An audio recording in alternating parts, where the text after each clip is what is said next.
Devil in the details. Trevor looked at the sweaty, crumpled paper in his hand, reviewing the instructions yet again.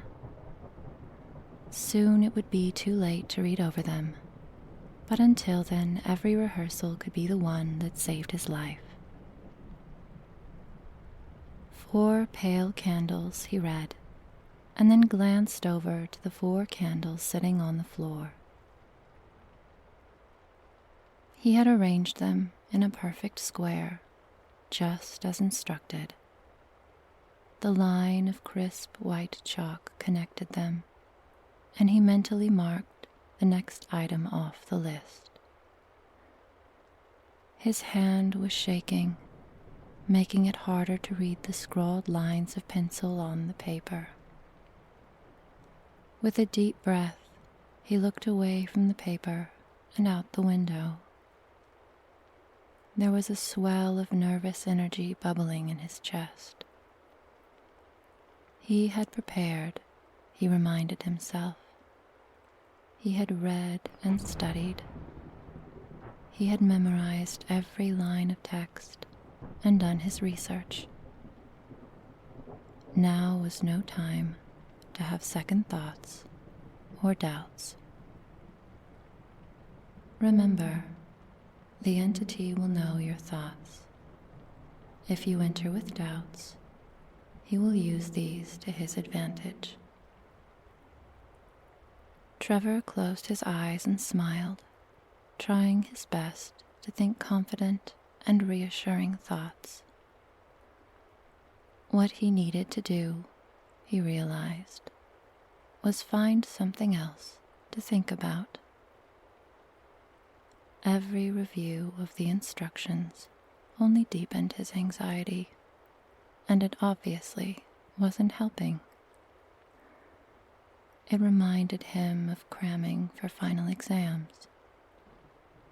He had always overdone it and worn himself out, so that he ultimately spent a week sick and dreading the impending tests. Now was not the time to weaken his mental or emotional defenses. It was, instead, the time to finally achieve something with his life. Trevor walked away from his preparations, shoving the paper in his pocket and trying to prevent his mind from running over and over the instructions. They always hung on the final words. If you successfully complete the ritual, he will grant you one request for whatever your heart desires. Choose wisely. As if he could dislodge the thoughts, he shook his head sharply and turned his attention to his surroundings. He was sitting in the front of an old chapel, the wooden pews cracked and listing in the shadows. What had once been lovely windows were now either caked with dust, webbed with cracks, or lying broken on the floor. The moon sprinkled silver light around the interior, light which somehow only made the shadows darker. He wondered briefly about those who had once gathered here, bowing penitently and singing their hymns. But churches dried up when a town did, and it was nothing more than an artifact cast out. Find a place of religious significance.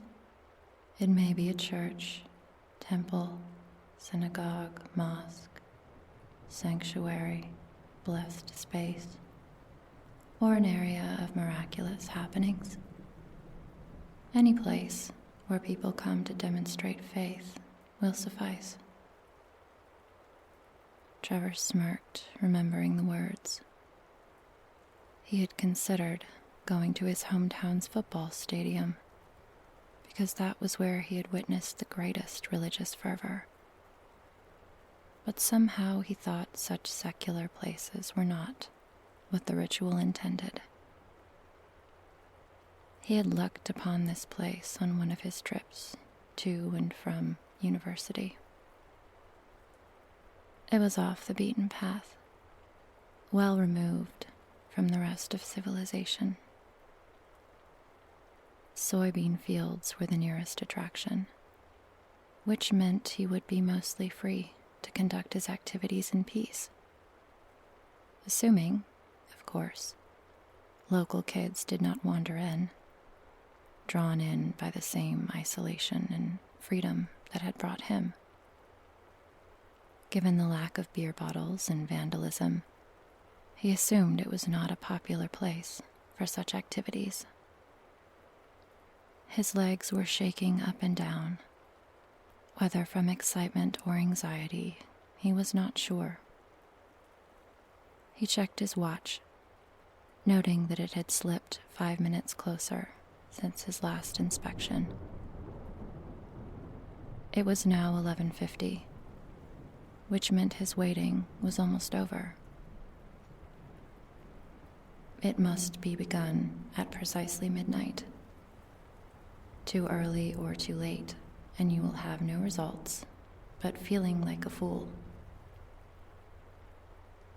He had set and reset his watch just to be certain it was exact. Now he just needed to rely on it. He had also selected his position because it was just close enough to hear the church bells from a couple of towns over. Come midnight, they would toll and assure him he was on time. The wind kicked up outside, tossing a few stray leaves through the opening. The many holes in the roof howled pitifully, and the rest of the building creaked with the gusts. It seemed almost as if the building was in its final days, waiting for nothing but a strong storm to destroy it once and for all. Giving in to his worries, Trevor pulled the paper from his pocket and reviewed the important parts again. He skimmed over the materials, certain he had everything he needed. Instead, he reviewed the cautions to ensure he did not make any deadly mistakes. First, never speak your name. Such a being will seek any way to gain power over you. Should this creature find any weakness, he will use it to possess you. This is akin to being split apart from the inside out, slowly and over several days. Most unfortunate souls are also forced to watch as they slaughter family, friends, and other victims. It was simple enough. No names. It was an easy pitfall to avoid. Next, do not answer his questions. They are intended to trick you. You must only say what you have been instructed and your request. If you engage in questions, he will trap you in his game. You will slowly waste away, caught forever in his web of lies. Trevor had always been taciturn, so he was not concerned. Remaining silent was his primary skill in life, and he looked forward to putting it to good use. He also could not help but wonder who in their right mind would try to best a demon in a duel of wits. It seemed like one of the oldest follies. Third, ensure all barriers are maintained for the duration of the ritual. He will be unable to touch or harm you physically while the barriers are active.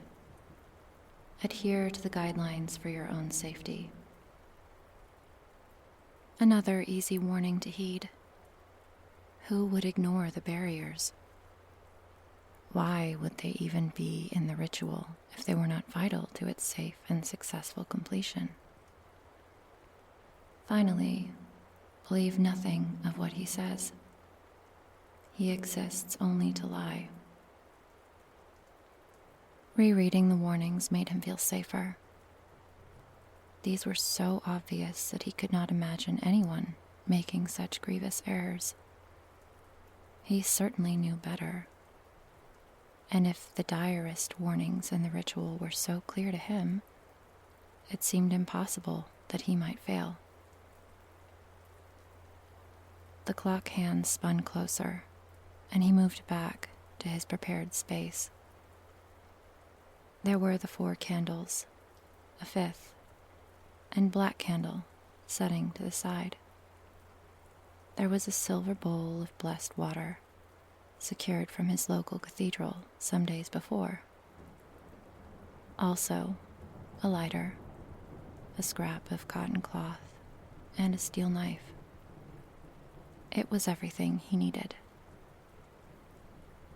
Trevor knelt beside the chalk square, arranging and rearranging items for the most practical setup. He wanted everything in arm's reach, but also in the order it would be needed. Which meant, he thought, the lighter, the bowl, the knife, the cloth, and finally, the candle. It was midnight, he saw.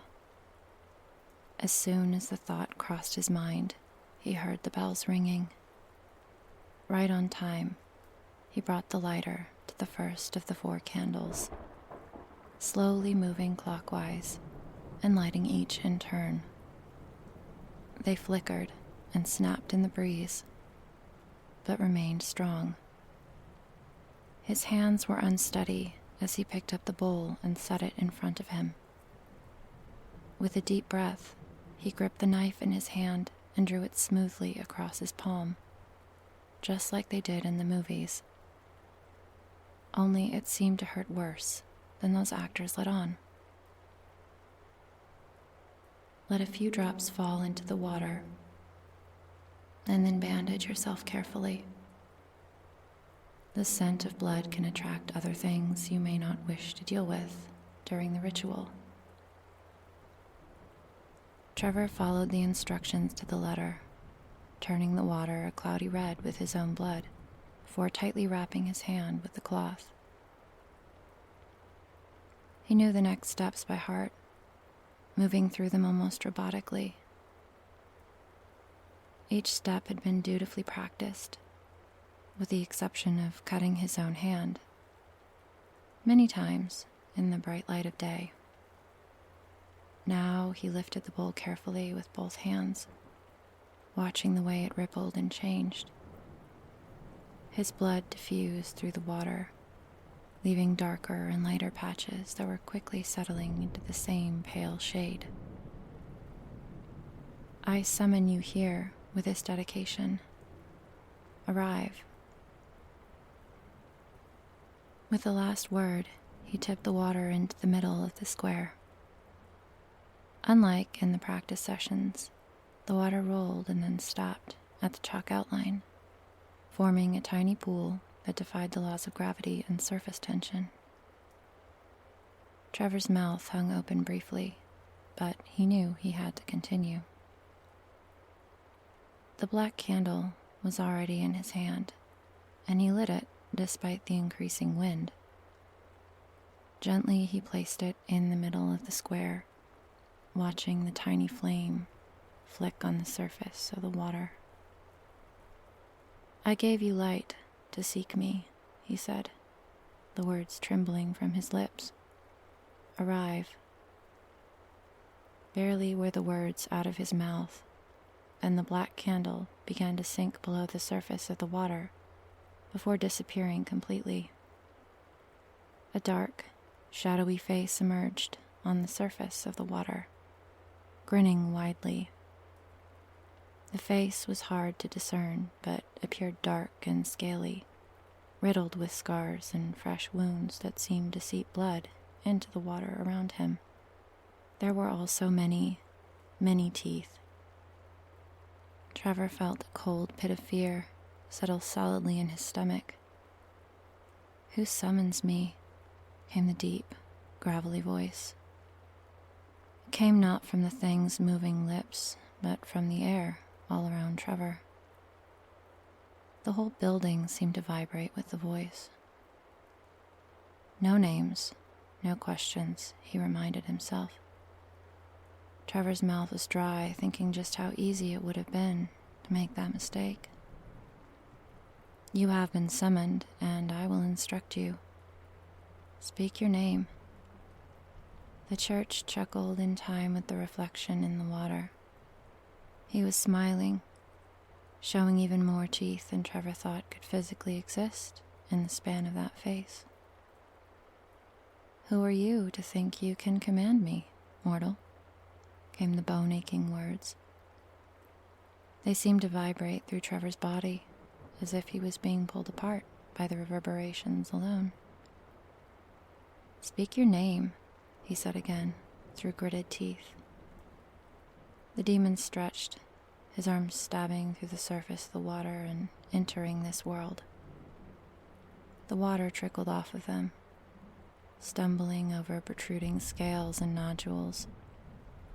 Cruel claws shone in the candlelight, covered with water and a viscous red fluid that Trevor knew by sight. The smell of rot and decay followed quickly after, threatening to bring up Trevor's meager dinner. I have summoned you, and you will obey my commands. Remain within the summoning area. Oh, shall I obey you and remain here? Asked the beast mockingly, planting one hand on either side of the puddle, outside the thin chalk lines. A deep, rolling chuckle emerged this time, as he pulled himself slowly through the pool and into reality. The floorboards of the church appeared to buckle and steam wherever the claws pierced. He will try to intimidate you. Stay strong. Remain within the summoning area. Speak your name. Trevor tried to force all of his courage and confidence into his voice, but it only made the demon laugh all the louder, now standing at his full height. The beast looked down on the pale boy before him. You can call me Trevor, came Trevor's voice from the monstrous visage. Trevor froze, his mouth agape and eyes wide. For an instant, the demon appeared almost sympathetic, but the facade cracked into merciless anticipation as the shadows flickered over his face. You've meddled with something you do not even understand, it said, voice again deep and roaring, but now mimicking the disappointed tone of a school teacher. I never told you my name. You can't know my name, Trevor stammered, his fear getting the better of him. His eyes flickered from the face to the arms to the rooted feet, never sure where to stay or linger. Everywhere he looked, there was impossibility. You think I need you to tell me your name? Casually, the demon stretched, muscles and joints popping and cracking as if it had been a millennia since he moved about. His eyes, dark with unholy light, fixed on Trevor with predatory amusement.